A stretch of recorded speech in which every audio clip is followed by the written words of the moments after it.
Hi, Carol. Okay, I saw your second image, and you said that you didn't see much difference. And I have to admit, I didn't see much difference either. So I'm going to show you a few of my uh, demo steps that I've painted, to get ready for the video and to shoot the video. And I played with the color a lot also because every time you look at the reference photo, it seems like you see another color or another earth tone that you'd like to apply to the leaves. So let's start with this one right here. This one is a little bit, it's muted. It's not as bright as I think I would have liked it to be. And once the shadow is put in, you can see once the shadow is put in and the areas are, the surrounding shapes are put in, it doesn't seem to have, lost that punch that you're looking for. So my first suggestion to you is, move on and start applying this surrounding shapes and a few more darks, and then you have to just kind of let it go and begin with your medium values and the water and so on and so forth, and just let this rest. And then if it's still something that bothers you, you can we can put some more color on, of course. um, but meanwhile, I want to show you also, I want to show you this one. Um, this one definitely got overworked. I was really trying to go for the darks in here, and actually, lifting a few highlights in here wouldn't be a bad idea. Um, and then we have this one here. So no two demos are alike. As you can see, this one may appear to have, not as much punch, but when I look at it on the monitor, it does look like it has a lot of punch. But let me play with this for a few secs, and we can actually talk about glazing so you could see my thought process when we spoke this morning, okay? Now, lucky for me, I actually do have, I'm going to put that one aside too so you can see both of them. I actually do have quinacridone pink it's a Daniel Smith, and I have transparent yellow. So I think when we spoke this morning, I said mix these two together and get a real nice punchy orange. And I'm hoping that this can be seen. Okay, so that's nice and bright, right? You're going to make it brighter than you would think that you would want to apply it, because we already have pigment here, so it's not going to be as bright, but it may bring it back to life. And I also I need to say, I do not see your leaves as being something that's going to give you trouble later on down the line in this painting. I just see it as a leaf hitting white, and focusing too much on this one shape, because I did the same thing when I first started doing these steps. Okay, so I mixed some yellow here. I have a bright orange here, and more of the pink over here. And I'm going to have that ready to go. And I know I told you to put clear water on there, and that's what I'm going to do. I'm just going to go ahead and just apply some clear water, and this will be a wet into wet, okay? So here we go.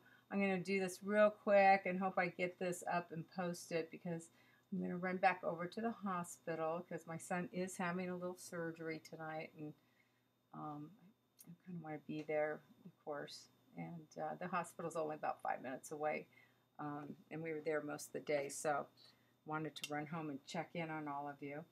Okay, so here I am taking my round brush, and I want to get it a little, see that the creamy consistency right here.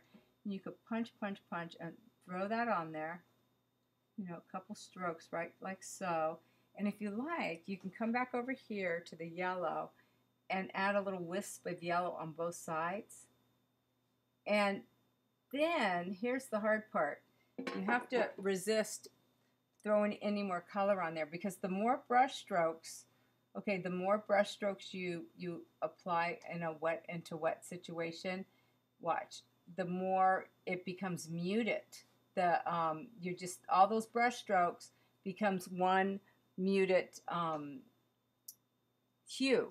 Well, not muted, but it just becomes one value, one hue. But when I apply my pigment into wet, I try and tell myself to leave it alone, and that's one of the harder things. Now watch.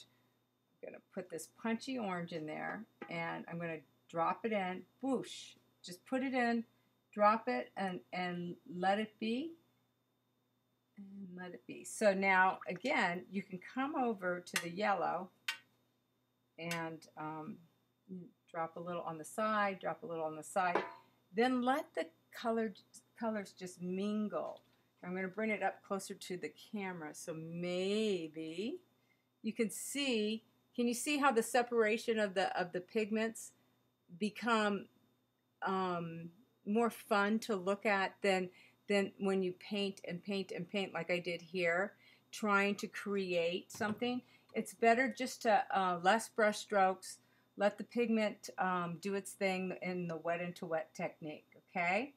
Now the other issue on this right here, I'm going to switch canvases because I have a better example.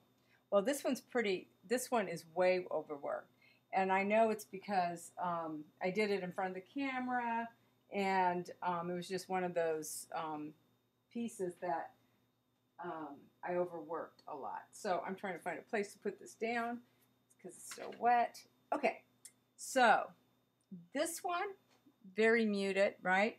And not that, you know, that's okay, because not everything has to pop and punch. Not everything does. And I don't think you're having this problem. I think there's a muted area right in here, right? Yeah. So it would be fine if you wanted to manipulate the pigment a little bit, wet it. This is one way of doing it. I'm going to show one more after this. So hang out just for a few more minutes. Okay. And I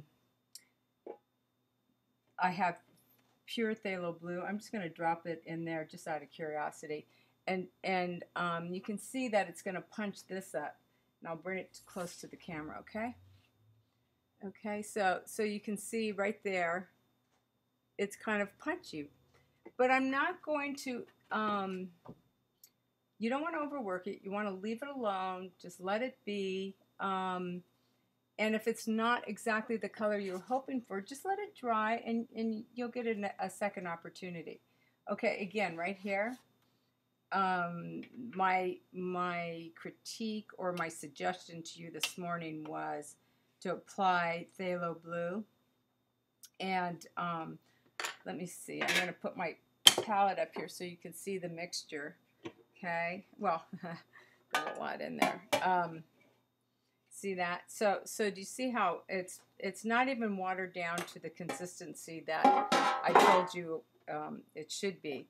Adding a lot more water. So I'm going to add a lot more water because this is a nice, beautiful staining color. And then load your brush up a lot. Oops. Load your brush up a lot right there. Load it. And then go ahead, and I'll just go ahead and throw one glaze of phthalo blue right there. And if you want to get real fancy, you can go back to your transparent yellow and then barely, don't touch the two, but just bring it in next to it. Let it sit for a sec, or just let it sit all by itself and you don't have to blend. And I'm going to throw a little bit more blue on right there on that side. Nice. And then look, I'm going to bring it up close to the camera, and you have a little punchy leaf going on there. Let it dry. If you feel like you need to put a little bit more red in there after it dries. You know, a glaze of, you can use your quinacridone pink. Let's see, because you could throw some right at the top. Have fun with it. I mean, it doesn't have to be exactly like the lesson on the video. It doesn't have to be. It could be all yours, whatever you want it to be. Okay, so there you have it. Have fun. Less brush strokes is better, and that'll keep you from overworking your painting. Okay, I'm going to get this done and over with and put it on